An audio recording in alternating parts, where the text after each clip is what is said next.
আসসালামাইকুম viewers, welcome back to my channel. আমি শাহনাজ সুলতানা বলছি শাহনাজ ব্লগ থেকে। আজকে আমি আপনাদের সাথে একটি মজার রেসিপি শেয়ার করব, সেটা হচ্ছে পাঙ্গাস মাছের পাতুরি কলা পাতায়। তো এর জন্য লাগবে হচ্ছে পাঙ্গাস মাছ। আমি এখানে 4 পিস পাঙ্গাস মাছকে ভালো করে ধুয়ে পানি ঝরিয়ে নিয়েছি। লাগবে হচ্ছে কলা পাতা, ওইটাকেও ভালো করে ধুয়ে পানি ঝরিয়ে নিয়েছি। লাগবে পেঁয়াজ কুচি, কাঁচামরিচ কুচি, ধনিয়া পাতা কুচি, সরিষা বাটা, আদা রসুনের পেস্ট আর সমস্ত গুঁড়া মশলা। আর লাগবে হচ্ছে আলু। আমি একটা মাঝারি সাইজের আলু এভাবে কেটে নিয়েছি। তো প্রণালীটি তৈরি করতে করতে বলে দিব কোনটা কতটুকু লাগবে। আর যারা আমার চ্যানেলটিকে এখনও সাবস্ক্রাইব করেননি, প্লিজ আপনারা সাবস্ক্রাইব করে নেবেন। তো চলে এলাম, প্রথমে মাছগুলোকে মেরিনেট করব।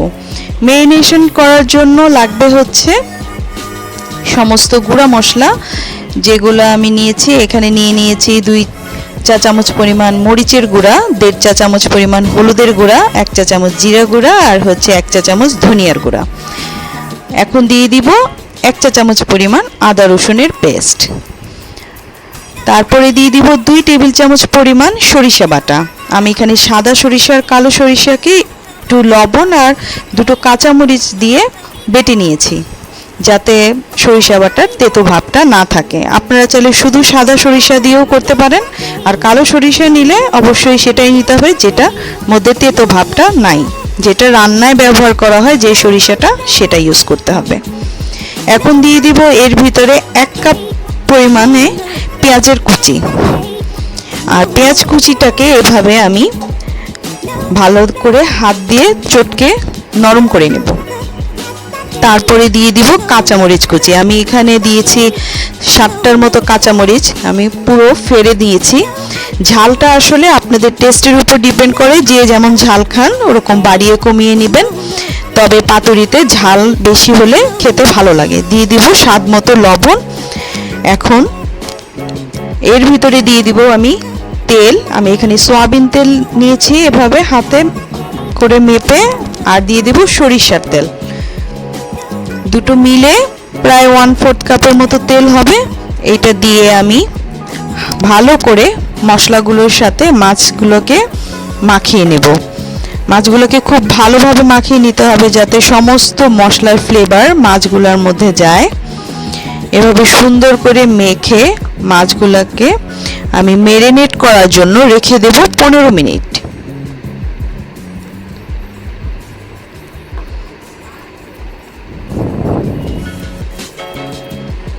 15 মিনিট পর ফিরে এলাম।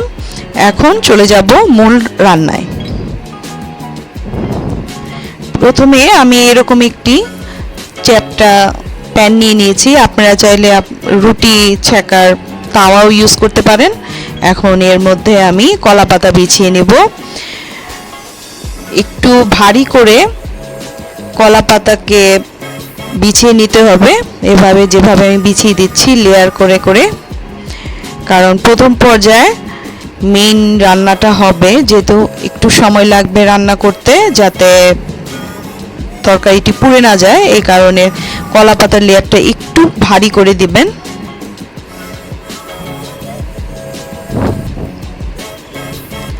আর ছেঁড়া পাতাগুলা নিচে দেওয়া যাবে না, নিচে একদম ছেঁড়া ছাড়া পাতাগুলা দিতে হবে। তারপরে উপরে ছেঁড়া পাতা দিলেও সমস্যা নেই। এখন মাছগুলোকে এভাবে মাঝখানে বিছিয়ে দিব মশলা সহ।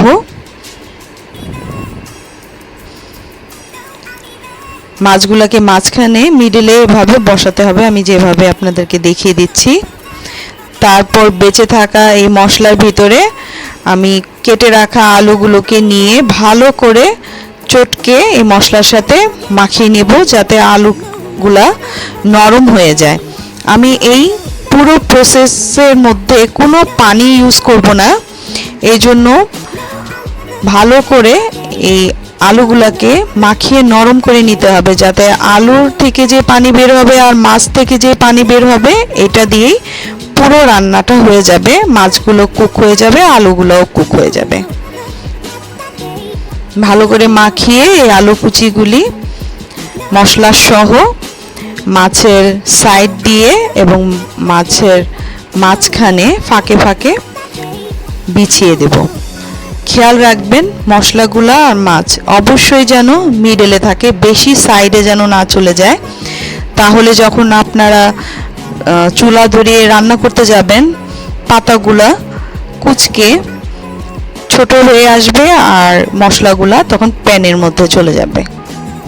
এর জন্য সবগুলা মিডলেই রাখতে হবে। এখন ঢেকে আমি মিডিয়াম টু হাই ফ্লেমে রান্না করব 10 মিনিট। ফিরে আসবো 10 মিনিট পর।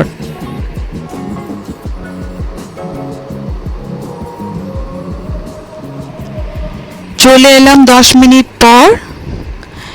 এই যে দেখুন আমার তরকারিতে মাছ থেকে পানি বের হয়েছে। এই পানি দিয়ে আস্তে আস্তে পুরো রান্নাটা হয়ে যাবে আর ফ্লেমটা এরকম আছে। এখন আমি ফ্লেমটাকে একটু কমিয়ে দিব, মাঝারি আছে রান্না করব আরও 5 মিনিট। ফিরে আসবো 5 মিনিট পর। ফিরে এলাম 5 মিনিট পর। আমার এপাশে রান্নাটা কমপ্লিট হয়ে গেছে। এখন চুলাটা বন্ধ করে দিয়ে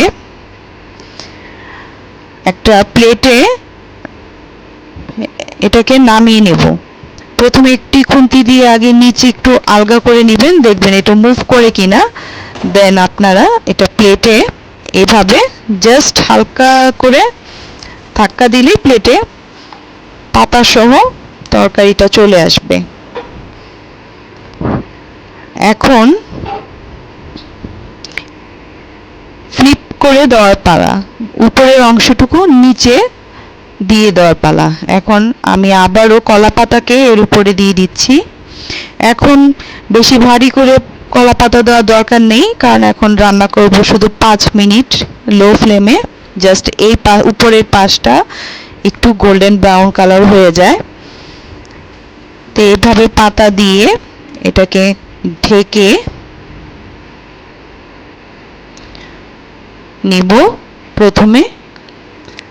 তারপর যে প্যানটাতে রান্না করেছিলাম সেই প্যানটাকে উল্টো করে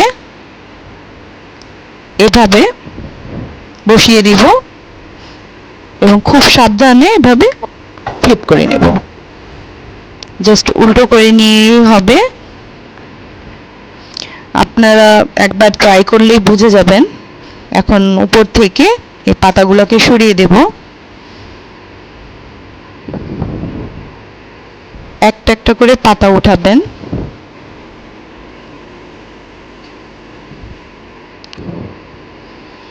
দেখুন আমার এই পাশটা কি সুন্দর পোড়া পোড়া হয়ে গেছে। এই তরকারিটা পোড়া পোড়া খেতেই সবচেয়ে বেশি ভালো লাগে। এখন দিয়ে দিব ধনিয়া পাতা কুচি, দিয়ে ঢেকে এখন লো ফ্লেমে রান্না করব আরও 5 মিনিট। ফিরে আসবো 5 মিনিট পর। ফিরে এলাম 5 মিনিট পর। আমার পাঙ্গাস মাছের পাতুরি রান্না করা কমপ্লিট হয়ে গেছে। এখন চুলার জালটা বন্ধ করে দিয়ে এটা একটি ডিশে আমি এভাবে বের করে নেব। হয়ে গেল পাঙ্গাস মাছের পাতুরি। হয়ে গেল মজাদার পাঙ্গাস মাছের পাতুরি কলা পাতায়। আপনারা অবশ্যই বাসায় ট্রাই করবেন, এটা খেতে দারুণ মজা। আপনাদের কাছে যদি আমার রেসিপিটি ভালো লাগে তাহলে অবশ্যই লাইক বাটনে ক্লিক করবেন আর কমেন্টস করে জানাবেন আপনাদের কেমন লাগলো। আপনারা ভালো থাকুন, সুস্থ থাকুন। আল্লাহ হাফেজ।